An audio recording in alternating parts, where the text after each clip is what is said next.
When I was a kid, I'd hear my dad say, all I ever wanted to be growing up was a mountain man.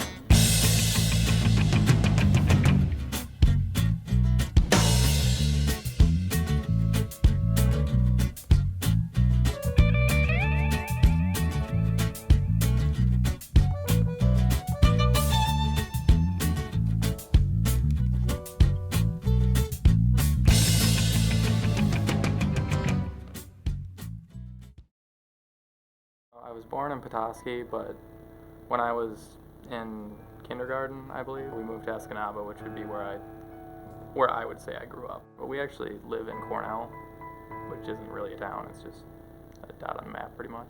If you ever meet my dad, he's got like a big beard, handlebar mustache, hunts, fishes, spends a lot of time outside. He's like the UP personified.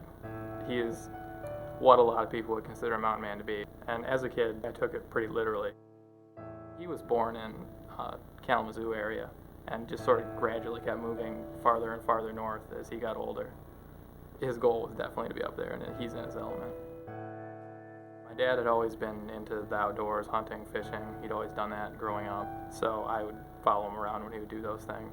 It wasn't like a chore being dragged around. I enjoyed it. I had a lot of fun. I got accepted into the University of Michigan engineering program, and I moved down to Ann Arbor in the summer right after I graduated. So I'd already been down here for the summer. I was relatively used to the city. I was pretty comfortable with it. And started going to classes and found out really quickly that it wasn't what I wanted to do. So I dropped out.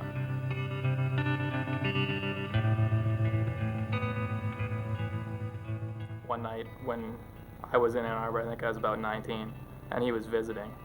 And I was just talking with him one night, and it just like hit me.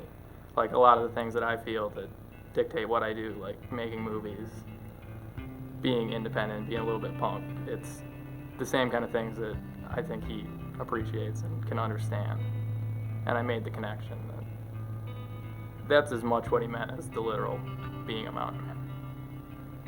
And I think that's why the film really appeals to me, because as a filmmaker, you can be very independent and you can embody a lot of what being a mountain man is, and yet still have a place in today's society. I feel like I've always towed the lines between the two worlds. Like growing up, I'd save some money and it's like, do I want to buy a new Xbox game or do I want to buy a fishing rod? And I've talked to my dad about that. He told me one time that he was really proud that I was managing to like keep a foot in both worlds and not lose touch with the kind of things I did growing up. Like I still go up there to go deer hunting and fishing and spend time with him. And I haven't lost that by being a part of what everyone would consider to be the real world. The biggest thing I feel like I learned with all the outdoor activities, the hunting, fishing, just the spending time outside, is you develop an awareness of a lot of things that you can't get any other way. Listening and looking at something that is way bigger than you, that you don't control, and it's not yours. And I think that's really important. You develop the observational skills, and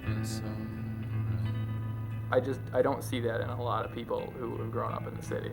People live in bubbles these days. Like you walk around downtown Ann Arbor and the campus of the University of Michigan in particular, and I challenge you to find a person who's not listening to an iPod or talking on a cell phone or reading a book, and they like walk into the street while doing all of those things.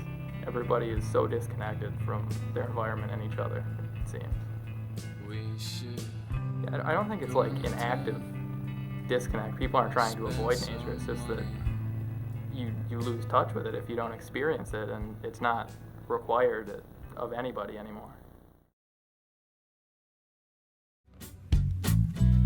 Where there's a music should be coming out of every car.